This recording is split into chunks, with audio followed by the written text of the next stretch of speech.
Baik, teman-teman, kita jumpa kembali di channel yang ke-12 ya, dari channel H. Jadi masuk video yang ke-8 atau 48, tapi untuk tiap modul ini kami uraikan sedetail mungkin ya, tapi dibatasi dengan waktu. Ya, mari kami sapa teman-teman semua yang seprofesi maritim, dunia nautika, teknika, tata laksana, manajemen, yang di darat maupun yang di kapal di seluruh Indonesia. Bahkan seluruh dunia ya, yang di Asia, di Arab, di Afrika, di Amerika, Australia, Eropa ya, semuanya sangat kami banggakan. Karena tidak berlebihan, saya 26 tahun berlayar dengan rasa cukup puas atau sangat puas, bahkan sebetulnya kalau nggak dipensiunkan oleh keluarga, istri dan anak, ya tetap berlayar terus. Di posisi enak, sebagai chief engineer, 11 tahun, di kapal-kapal yang besar, tentu rasanya sudah sangat nyaman. Juga buat adik-adik kami yang masih dalam pendidikan, ya, beasiswa juga, silakan buka channel YouTube kami. Tentu sedikit banyak sangat bermanfaat. Selamat pagi, selamat siang, selamat sore, dan ada juga selamat malam dimanapun Anda berada. Assalamualaikum warahmatullahi wabarakatuh. Salam sehat, sukses, sejahtera. Ya, tujuan utama adalah mencegah kecelakaan di atas kapal. Tapi perlu peningkatan manajemen, ya harus peduli kepada tanggung jawabnya dan bertindak secara cerdas. Tidak ada seorang pun nakoda sampai ke tingkat pelayan kepingin kapal rusak, mogok-mogok, ya nabrak-nabrak, kandas, terbakar, tenggelam, bahkan membawa korban nyawa. Ini perlu disikapi oleh semua manusia yang di darat maupun yang di laut. Saya tegaskan ini penting ya. Kenapa sampai terjadi? Berarti ada sesuatu hal. Mari teman-teman kita lihat aktivitas di offshore ya. Aktivitas offshore ini ada tanker yang 65.000 ton dengan muatan penuh, ini sistem tandem. Jadi kalau ada ekspor tanker yang datang untuk mengambil minyak, dia diikat di bagian belakang atau di buritan. Ya, talinya saja itu sekitar berapa inch ya, 24 inch. Ini gede sebesar perut saya. Nah, itu harganya satu tali bisa berapa ratus dolar ya. Kalau nggak salah 500 dolar. 400 juta rupiah. Ya, saya sudah agak lupa. Kemudian di sampingnya tanker ini ada tugboat dengan tongkang ya. Tongkang ini ada 14.000 barel yang setiap hari selalu ada yang bongkar muat ya, bongkar crude oil ke tanker ini. Setiap hari ya, digandeng oleh tugboat mengambil minyak dari Sumatera. Di situ juga standby ini ada utility boat dan ada crew boat. Ya, nanti kita akan melihat aktivitas yang di offshore Selat Bangka.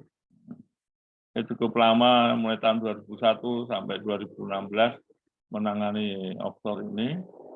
Juga sempat dipercaya sebagai operation manager di 2 offshore, di Bangka Marine Terminal dan di Tiaka Marine Terminal.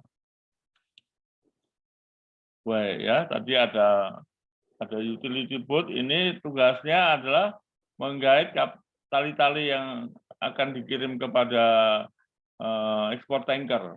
Dari kapal tanker kita dikirimkan ke General Visit ya. Dan kru boat ini ada penumpangnya 30 lebih. Ya, di luar kru bisa sampai 8 orang. Dan ini harus memenuhi syarat. Dan kru boat ini juga merangkap patrol boat. Jadi dia harus cepat, 20 knot, kira-kira begitu. enak kehidupan di offshore ya, karena semua terjamin. Nah, ini teman-teman semua ini diliput tadi ya dengan 1000 horsepower. Tetapi untuk tugboat ini yang besar 4000 horsepower. Tugasnya untuk steering power ya. Jadi ketika ekspor tanker datang kemudian tandem dengan tanker mothership-nya, itu buritanya ekspor tanker akan ditarik dengan kapal ini.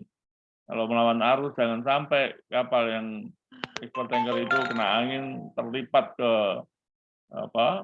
kapal mothership kita. Ada risiko-risiko gesekan yang bisa menimbulkan kebakaran dan lain-lainnya. Ini sebagai introducing ya, pengantar buat teman-teman yang sudah bekerja di offshore atau yang belum. Ini ya, tugboat ini, crewboat ini akan bawa kru ya, ketika naik di tanker besar itu dia melalui personal basket. Nanti kita akan bicarakan juga mengenai personal basket ya. Jadi naik turunnya kru kapal yang gede itu melalui personal basket dan antar jemputnya oleh crewboat. Perlu perhatian teman-teman semua ya, saya angkat satu perkara, yaitu bagian nautika maupun teknika yang sudah melengkapi sertifikat apapun, ya, baik ijazahnya juga sebagai seorang perwira. Kalau untuk nautika itu saya contohkan anak saya saja nomor 4, sudah memiliki 17 sertifikat ketika ada panggilan di crewboat seperti ini yang muatnya 30 orang lebih. Itu tidak berlaku ketika tidak memiliki satu sertifikat lagi namanya CCM, Crew Credit Management ya. Teman-teman yang bukan pelaut pun juga harus menyadari, walaupun sudah punya ijazah D3, punya ijazah ANT3, punya sertifikat 17 ya, pendukung, ternyata kurang ya. Tidak bisa, nggak diterima. Harus tambah satu lagi namanya CCM. Baik untuk orang nautika juga untuk orang teknika. Apalagi kalau kapal yang besar ya, kapal passenger yang muat sampai 1000 orang, itu sudah tidak bisa ditawar lagi. Sedangkan kapal kecil pun artinya Solas itu memperhatikan keselamatan jiwa di laut.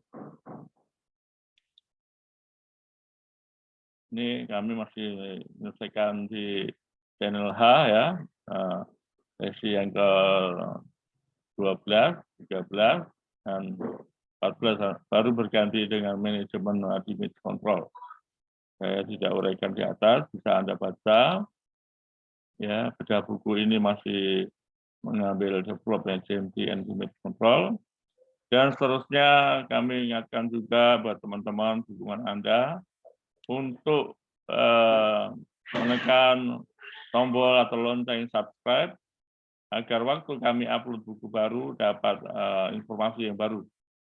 Ya, tentu tanda like ini sangat penting untuk mendukung seberapa jauh Indonesia negara bahari masyarakatnya mengenal kemaritiman dan lain-lainnya. Pada teman-teman di WAG WA Group ya, silakan share kemanapun gratis. Ya, sangat belasan kami juga gratis ya, tidak apa-apa. Sekarang ini tidak ada niatan untuk memberi yang neko-neko ya. Silakan eksperimen ini bisa dibaca kembali. Saya ngasih garis merah bahwa pernah saya tidak pernah bermimpi kalau pernah memeriksa kapal 50 unit atau ini 26 unit setiap 6 bulan. Jadi setiap tahun 2 kali. Dan resmi saya harus laporkan KPI dari pekerjaan saya, terutama kapal-kapal yang menjadi tanggung jawab saya di perusahaan Itpo Energi. Ya, yang merah ini memang pilihan ya.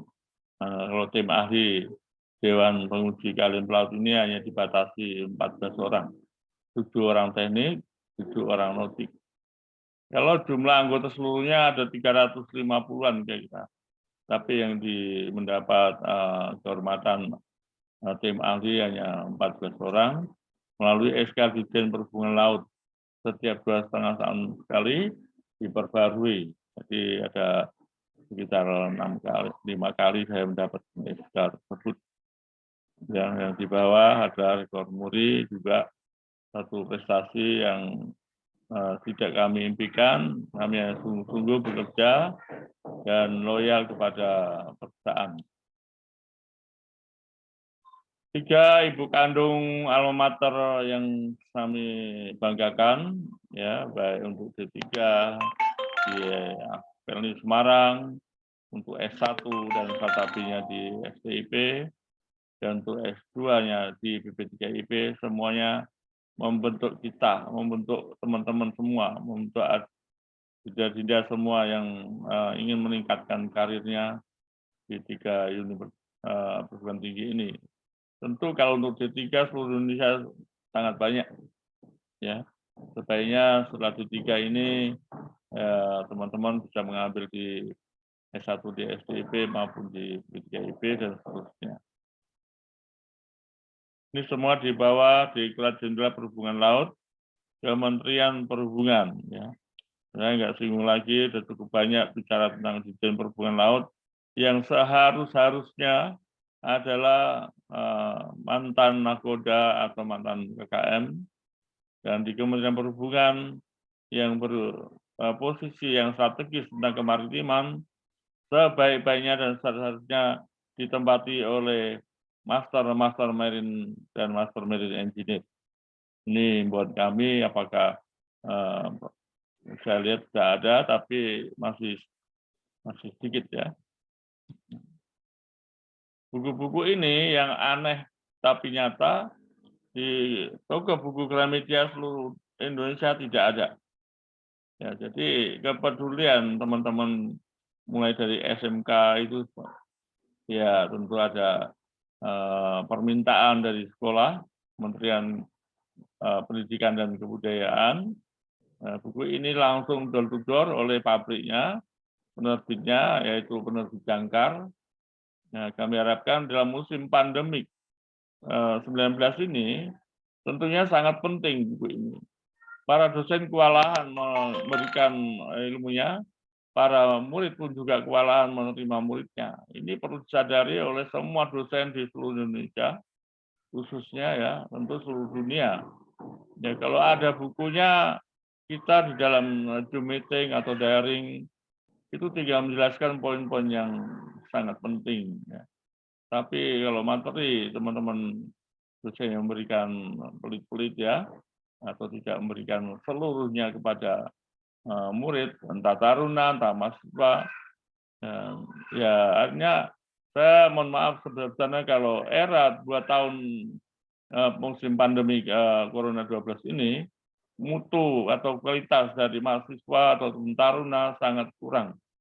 Ya, saya berpesan kepada teman-teman perwira-siswa nanti kalau di kapal, tolong diberikan tambahan edukasi kepada semua perwira yang baru lulus, ya, baik untuk dari Pasif maupun dari Taruna, supaya juga mencegah terjadinya kecelakaan di laut. Nah, berikan tambahan ilmu-ilmu dengan buku pegangan. Selain buku-buku ini sebagai otodidak, ya, otodidak tanpa ada tambahan buku, ya sama dengan kelas 5 atau D1 aja. Ya, apa bedanya kelas 1 dengan kelas 5? Yaitu tingkatan-tingkatan dari pemahaman teori maupun manajemen yang diajarkan di perguruan diklat-diklat pelayaran. Ini sangat, ya, mungkin saya berbicara ya tidak perlu minta dukungan, hanya pemahaman benar enggak, ya. Kalau saya 20 tahun saya mengajar, demikianlah ceritanya. Kapal harus layak laut. Bagaimana? Tidak ada penambahan ilmu pengetahuan maupun manajemen, ya tidak mungkin. Ya, kalau hanya berdasarkan pengalaman saja, ya itu saja. Tapi kalau ditambah dengan teori tentang kemaritiman, dan tentang pelayaran ya dari semua jurusan. Tentu pemilik kapal akan bergerak lebih cerdas. Birokrasi juga sebagian 90% bukan orang kapal, tentu mempelajari keadaan kapal harus ya karena itu birokrasi ini peranannya sangat penting banget. Tetapi ilmu perkapalannya masih banyak yang kurang ya. Nah ini maaf saja karena pemeriksaan kapal tidak seluruhnya dijangkau, kadang-kadang hanya diselesaikan secara adat ya. Entah itu dari pihak kapal ataupun dari pihak perusahaan, pelayaran, dan dari birokrasi itu sendiri yang membuat kapal performanya kurang baik. Nah, ini kita andalkan otoritas pelabuhan, regulator harus berperan juga, khususnya tentang keselamatan. Semua peralatan keselamatan tidak ada satupun yang kurang dan tidak ada satupun yang tidak berfungsi. Bisa berikan peningkatan berikutnya nakoda dan top manajemen ya bukan kita bela diri. Beliau sudah pengalaman banyak dan ditambah teori yang cukup banyak. Mari kita lihat ya, develop emergency and limit control ini juga dipengaruhi oleh special class survey setiap 5 tahun. Jadi tidak ada di dalam pelajaran ini nanti teman-teman bisa melihat apa sih yang diperiksa dalam 5 tahun itu. Ya, kalau kapal tidak naik dok ya parah udah ya mengenai propellernya, mengenai marine crude, marine framing, dan meningkatkan pemakaian bahan bakar. Nah, itu sudah cukup satu buku, 2 buku untuk pelajaran ini. Saya masih tampilkan ada kelas ya, anggota International Association of Classification Society yang disingkat dengan AYAC. Ini adalah kepanjangan tangan dari IMO ya. IMO mempercayakan kepada AYAC yaitu Biro Klasifikasi Internasional untuk benar-benar mengontrol setiap saat, setiap tahun, setiap quarterly, setiap intermediate class survey, setiap special class survey. Jadi kapal itu didesain untuk 25 tahun, memang ini para ahli semua. Nah, kalau mengikuti teorinya memang betul-betul para ahli. Tapi janganlah sampai individu-individu atau oknum yang ya terutama di Biro Klasifikasi Nasional ya.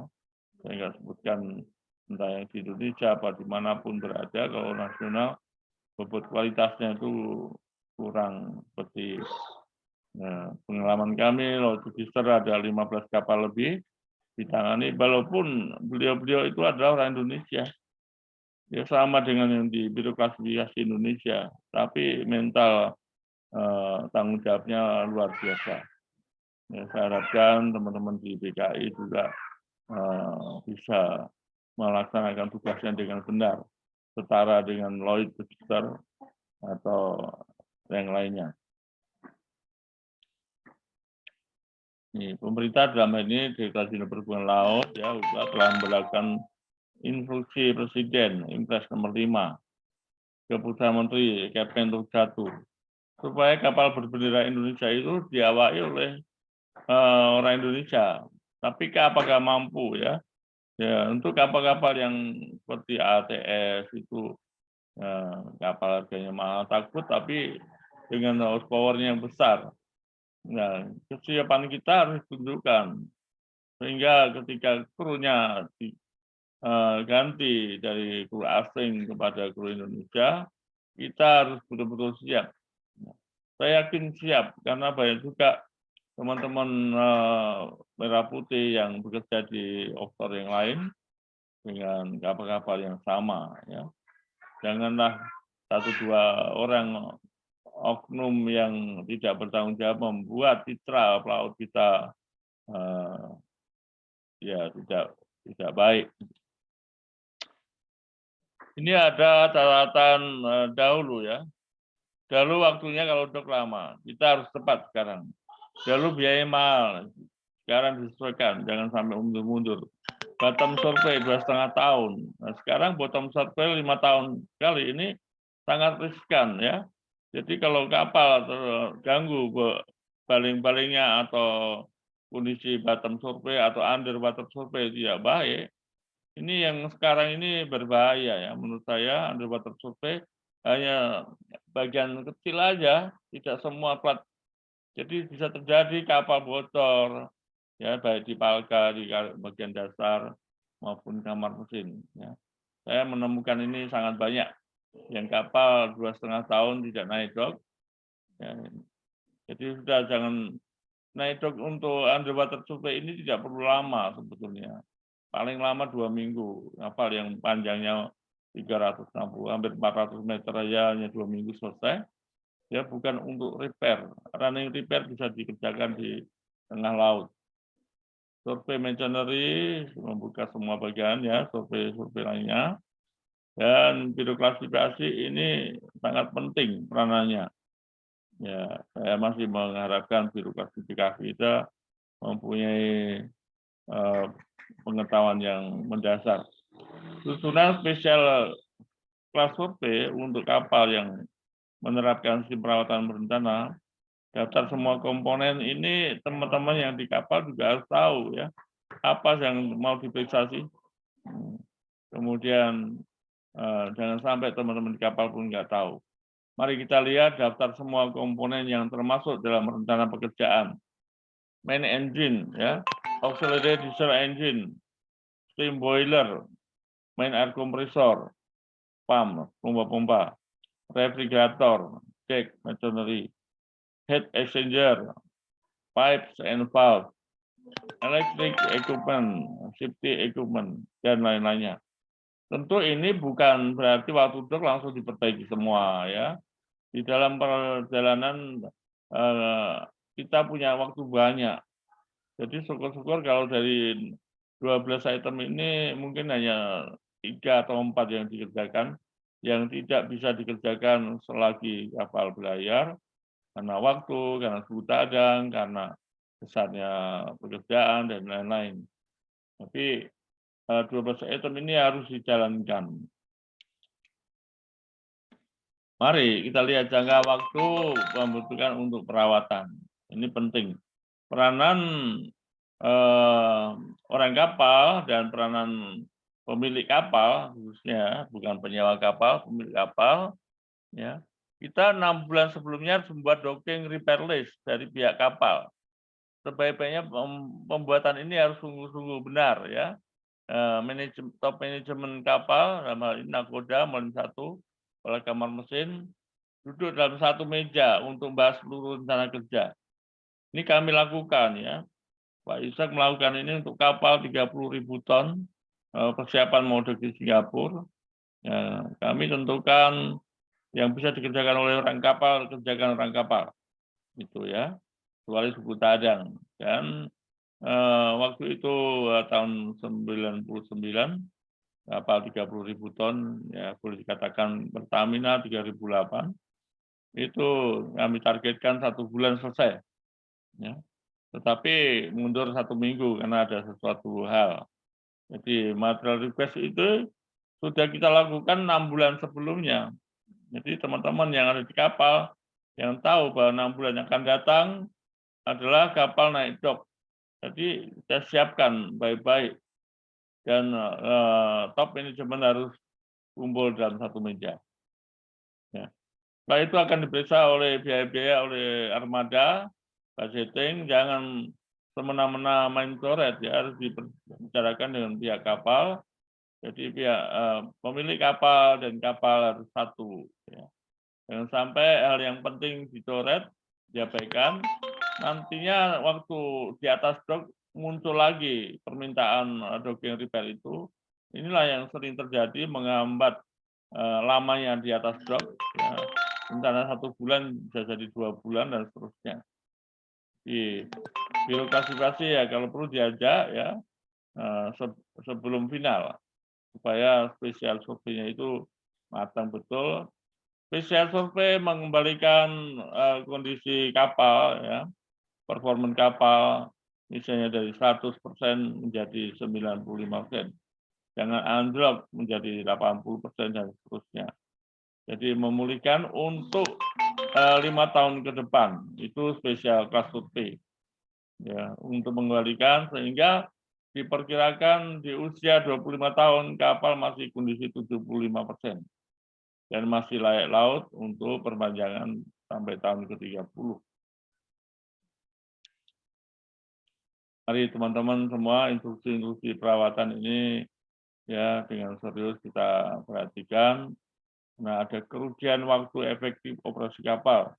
Artinya commission days ini bisa terganggu ketika kita keluar operasi atau repair-repair yang mengganggu operasi kapal. Biaya-biaya adanya tambahan perbaikan, ya, additional repair ini cukup besar biayanya. Karena kalau udah additional ini tidak sama dengan tarif normal cost. Kehilangan kesempatan bawa muatan. Nah, ini jelas. Kalau kapal keluar operasi terus, sering-sering keluar operasi, tentu akan kehilangan kesempatan membawa muatan.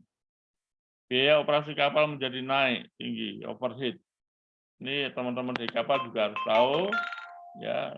Tantang sekalian pemilik kapal juga tantang top manajemen supaya betul-betul paham dalam hal ini ya. Jadi bukan hanya semata kapal asal jalan, tapi biaya operasi ini harus dijaga.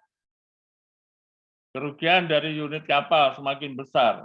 Nah, kalau pihak kapal tidak dilibatkan tentang biaya-biaya itu, pemilik kapal ya, jangan alergi, top manajemen harus tahu, sehingga keuntungan perusahaan pun juga bisa paham. Sudah waktunya untuk keterbukaan. Jangan sampai kapal nakoda atau KKM 1 mau naik kapal ini charternya berapa? Nah, orang kapal bertanya, orang kantor harusnya dijawab. Jangan sampai ditutup-tutupi. Ini sering terjadi. Jadi top manajemen harus tahu charter rate-nya kapal per day. Kemudian diteruskan kepada anak buah supaya anak buah tidak bermain-main dalam hal biaya. Ini mindset ini masih perlu ya, catatan pekerjaan, ini bisa dibaca. Kemudian penambahan pekerjaan, ya, secara umum penambahan pekerjaan oleh perusahaan pemilik kapal atau penyewa kapal, terutama bareboat charter. Ya, dari bareboat charter itu kapal sepenuhnya oleh penyewa kapal bisa melakukan pekerjaan-pekerjaan repair. Additional repair itu akan terjadi banyak sekali untuk bareboat charter karena charter kapal apa adanya. Data referensi kapal baru yang dibangun ya. Gambar kulit kapal ini perlu dipelajari baik semua top manajemen ya, nakoda, Molin 1, KKM, masih 1 harus tahu. Dan sampai terjadi ada bagian-bagian under water bocor. Ini pernah ngalami juga kita ya. Sudah diteliti pun masih terjadi ada 1 plat, 2 plat yang tipis. Gambar dan pengukuran palka ya, di bawah palka mungkin dulu kena dudukan jadi nggak terkontrol. Nah, ini sangat penting. Karena itu pada waktu dok 4 kapten KKM Molin 1 masih 1 itu bersama-sama memeriksa lambung kapal bagian bawah. Ya. Kita juga harus memberikan manual instruction book, ya, wiring diagram dan lain-lain. Saya tidak uraikan, mungkin Anda bisa baca, teman-teman bisa baca pemeriksaan umum klasifikasi kapal ya. Manajemen kapal itu bertanggung jawab menjalankan plan maintenance system, tidak pasti kondisi kapal tersebut di atas. Ketika 5-5-nya itu kompak semua ya, dari pemilik kapal, klasifikasi, bandar dan para top manajemen di kapal, saya kira ya tidak berlebihan lah. Kalau kapal itu bisa tahan 25 tahun dengan sehat. Dan survei engine room. Ya. Ini item kelas survei, manajemen perawatan perbaikan dengan benar. Saya kira bisa diterima. Tadi sudah untuk klaster B yang utama memang 5 mesin utama, main engine, diesel generator, steam boiler, main air kompresor, dan steering gear machine. Ini boleh disebut 5 mesin utama. Tapi ya, semua pesawat-pesawat bantu pun juga penting. Karena tanpa ada pesawat bantu, mesin segede gunung pun ya, segede rumah pun ya akan jalan. Ya, contohnya saja kalau misalnya pompa air pendingin mesin induk, ada 2 unit, yang satu kan rusak, nggak diperbaiki atau tidak selesai. Yang satu lagi terjadi di tengah jalan rusak, berarti mesin induk tidak jalan. Ya, juga termasuk pembangkit listrik dan seterusnya. Bagaimana seorang kelas surveyor yang berpengalaman? Ya, menurut kami untuk teori adalah sudah mumpuni. Kalau bukan orang kapal, dia harus mempelajari tentang keberadaan teman-teman profesi kapal. Atau sebaliknya, kalau teman-teman kapal mau mempelajari ilmunya bioklasifikasi, ya ambillah training bioklasifikasi training ya. Sekarang cukup saya siap promosi. Dulu 3 minggu, tahun 94 saya ambil, tahun 2012 hanya 6 hari di puncak, dan bisa mendaftar ke Biro Klasifikasi Indonesia. Ya, mestinya Biro Klasifikasi Indonesia juga terbeban untuk menyampaikan kepada semua diklat-diklat pelayaran kalau ATT 3, ANT 3, ya, terutama ATT 3 yang sudah punya pengalaman 3 tahun ke atas, bolehlah mengambil training Marine Class Surveyor. Apalagi yang sudah memiliki ATT 2 ataupun 1. Disesuaikan dengan operasi darurat ya. Kasus darurat ini harus diperiksa, dicoba. Ini tugasnya kelas, tapi karena itu untuk kepentingan orang kapal, jadi semua top manajemen, bahkan semua perwira harus tahu kasus darurat untuk tutup cepat bahan bakar dari tangki harian, kasus darurat menutup cepat bahan bakar dari tangki harian yang satu untuk mesin induk, untuk penggerak utama, untuk penggerak listrik, untuk ketel uap. Ya, ini harus diperiksa. Zaman sekarang mulai kendor ya, jadi sangat berbahaya. Sehingga kalau terjadi kebakaran ini nggak bekerja ya, sangat memprihatinkan sekali teman-teman di kapal untuk memeriksa quick stop valve fuel oil dari tangki harian mesin induk dan tangki harian penggerak listrik, juga tangki harian ketel uap. Paling tidak kebakaran yang kecil bisa kita atasi dengan APAR ya. Tapi kalau ini non-stop mengalir terus ya tidak teratasi, akhirnya kapal sampai habis dan tenggelam. Pengetesan pada panel listrik utama, ini teman-teman sekarang sudah ada ETO ya, Electric Technical Officer. Ya tentu para masinis juga harus belajar tentang listrik. Dan saya siapkan bukunya tentang listrik, tim kontrol. Ya tujuannya untuk menghindari terjadinya kebakaran dari arus listrik dan seterusnya ya. Pengetesan peralatan keamanan pada motor pembangkit listrik. Pengetesan peralatan keamanan pada ini sistem keamanan ini di dalam 3-4 bulan harus diperiksa oleh kelas. Tapi bukan karena periksa oleh kelas, setiap minggu bertahap. Misalnya hari minggu pertama ini kita tes semua safety device yang ada di boiler. Itu minggu berikutnya safety device tentang generator. Minggu berikutnya lagi safety device tentang main engine dan seterusnya. Pompa-pompa dan semua safety device ya diperiksa dalam waktu 3-4 bulan sudah selesai. Jadi ketika ada pertanyaan dari biro klasifikasi memang kita sudah menjalankan. Bukan karena pertanyaan, yang penting adalah bahwa 3-4 bulan semua kapal di seluruh dunia ini sudah melakukan tes alat-alat keamanan. Kalau tidak demikian ya artinya tidak aman, bisa terjadi kebakaran dan seterusnya. Tolong teman-teman top manajemen menggerakkan anak buahnya untuk menjalankan pengetesan semua perangkat safety device, baik untuk mesin induk, generator, untuk boiler dan instalasi semuanya. Ya, ini cukup panjang, saudaraku. Jadi pemeriksaan prosedur ini kita buatkan berita acara, bukan semata berita acara saja. Berita acara adalah awal cikal bakal dari manajemen. Jadi kalau yang tidak pernah membuat berita acara berarti belum memahami manajemen. Ya. Laporan kerusakan ini dasarnya dari berita acara. Berita acara belum melakukan pekerjaan apa-apa, ya, tapi sudah membuat. Syukur ya, kalau sudah kejadian ya itu lain lagi. Berita acara, laporan kerusakan, laporan perbaikan, buku cadang, pemakaian buku cadang, tes peralatan darurat. Ini 8 atau 9 manajemen ini bisa menjadikan bahan untuk lampiran permintaan buku cadang apapun. Nah, tapi kalau tidak membuat ini berita acara dan laporan kerusakan, bagaimana atau pemilik kapal tahu kondisi kapal ya? Ya contoh laporan harus ya garis bawahi harus, karena pemilik kapal tidak semua yang mengerti tentang kapal.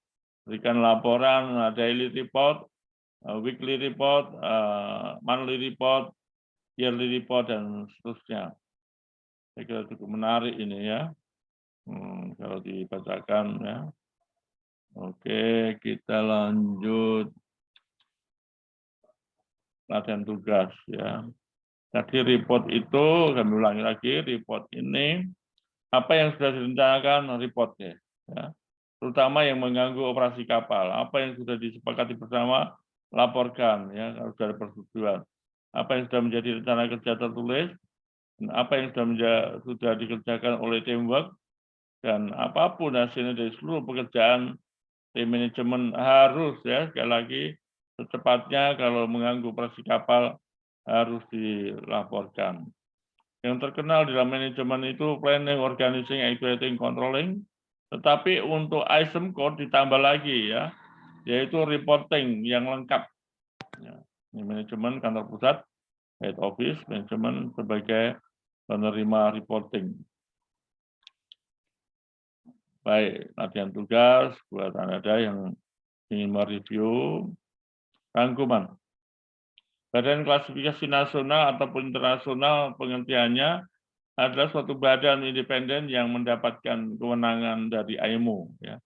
Semua induknya adalah IMO, ilmunya sama, baik yang nasional maupun internasional. Untuk meriksa kapal dan memberikan laporan kenyataan kondisi kapal yang sebagaimana adanya. Ya. Jangan ditutupi, jangan diselesaikan secara adat, apalagi di darat yang harus periksa ya periksa.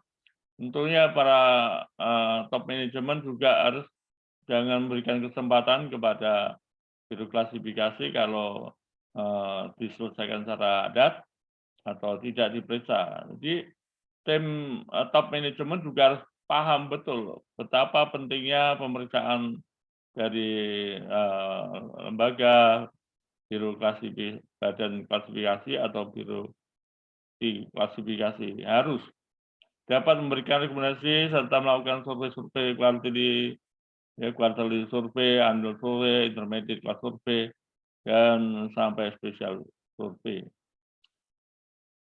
Demikian pesan dari Warren Buffett, CEO Berkshire Hathaway ya.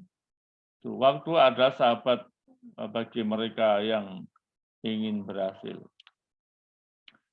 Tapi musuh bagi mereka yang biasa saja atau pemalas. Ya. Saya kira tidak ada alasan untuk kapal, teman-teman.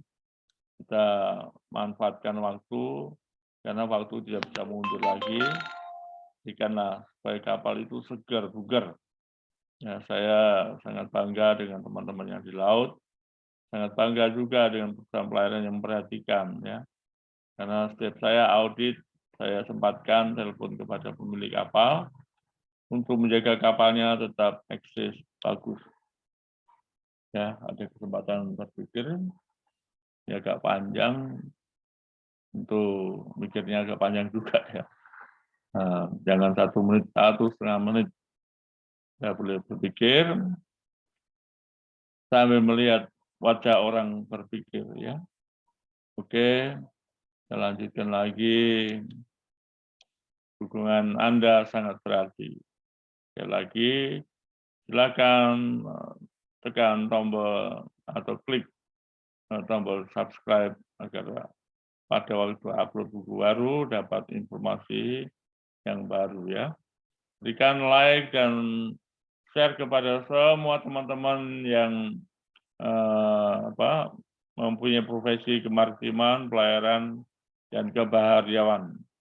Salam sehat, semangat, sukses selalu untuk Anda. Wassalamualaikum warahmatullahi wabarakatuh.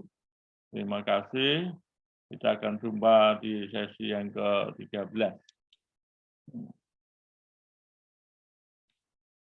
Baik.